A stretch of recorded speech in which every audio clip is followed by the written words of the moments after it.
We have an addiction expert with us right now, Verley. You can learn more from beertothebible.com. Now, Verley, we kind of joke a little bit about this because of terms like Blackout Wednesday or Drinksgiving or Drunksgiving or Whiskey Wednesday or whatever you want to call it. But the truth of the matter is this is a very dangerous night to be out on the roadways and just a dangerous day in general. Is that correct?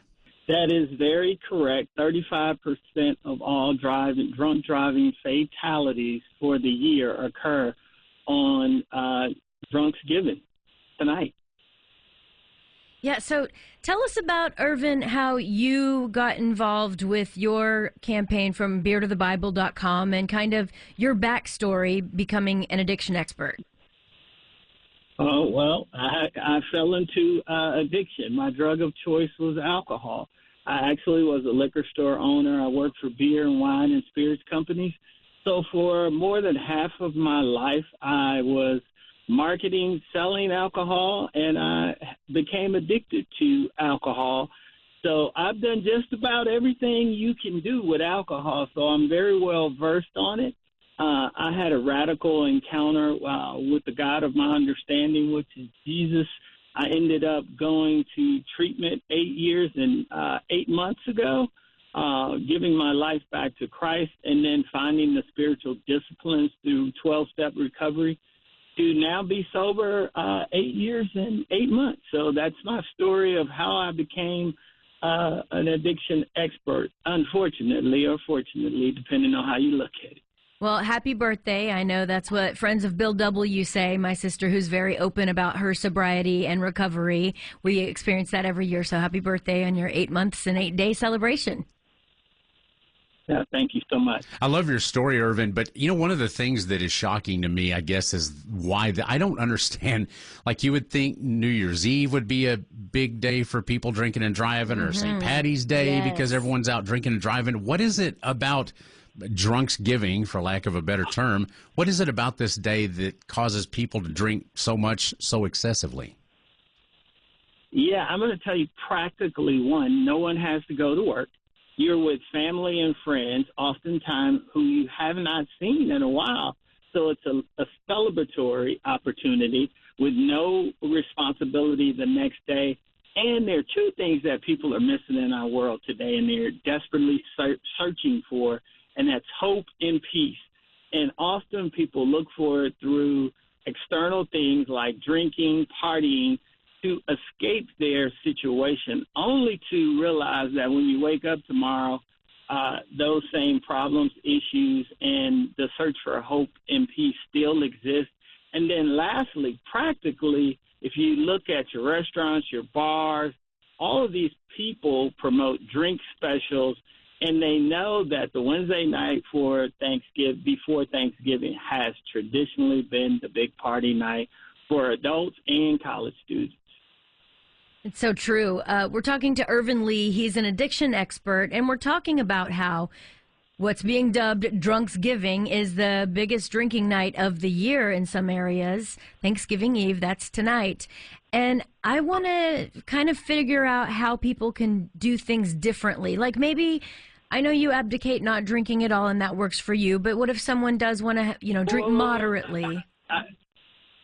Yeah, let me correct that. I do not advocate not drinking at all. What I would say is if you have a problem or are suffering consequences consistently, that you reevaluate your relationship with alcohol. What I would say, if you have a history of alcohol abuse, yes, I would recommend that you refrain.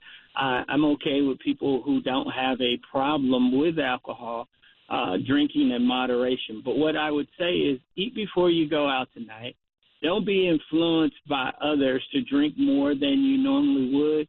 And most importantly, no matter how much alcohol you consume, do not drink and drive tonight or ever, because there's Uber, there are also designated drivers, there's taxis. So there's so many resources to keep you from getting behind the wheel of a car and potentially ending your life or someone else's life. Yeah, that's great advice. And apologies I'm glad you corrected that. From beertothebible.com is the website. And with everybody being out and drinking tonight, tomorrow is also a big day for people who are cooking. I like to have a glass of wine when I'm making the turkey, or people watching NFL games, everybody sitting around the table drinking beer. What do you suggest for maybe moderation on those days? Yeah, I would always say I look at the 3 C's: character, conduct, and conversation. And if alcohol is negatively impacting your character, your conversation, and your conduct, then perhaps you should refrain from alcohol. What do you say to a person who says, you know what, I am actually just mired in this. Like, I can't stop drinking. I drink all the time. I drink too much. I drink until I black out. I want to get out of this. What do I need to? What do they need to do? What's that first step? First step is surrender and acknowledging that you have a problem. Second step, I would say, reach out to someone like us from beertothebible.com, and we will connect you to the resources that are available to help get you sober. And let me say this to everyone. A lot of times when you fall into addiction, you're afraid. And don't be afraid, because whether you have insurance or not, if you have absolutely nothing, there are places that we can connect you with that will get you sober at no cost. Yeah, it's good advice. And, you mentioned the 3 C's. You said character, and could you go over the other ones again? Yes, character, conduct, and conversation. And I wanted to add to that career, because if drinking starts affecting your job, then that's also probably signs of a problem. Absolutely. Look, I always tell people I knew I had a problem with alcohol because it impacted me differently. I drank faster than my friends. I always wanted to drink till I got drunk. I did not understand why anyone would want to consume alcohol without getting drunk.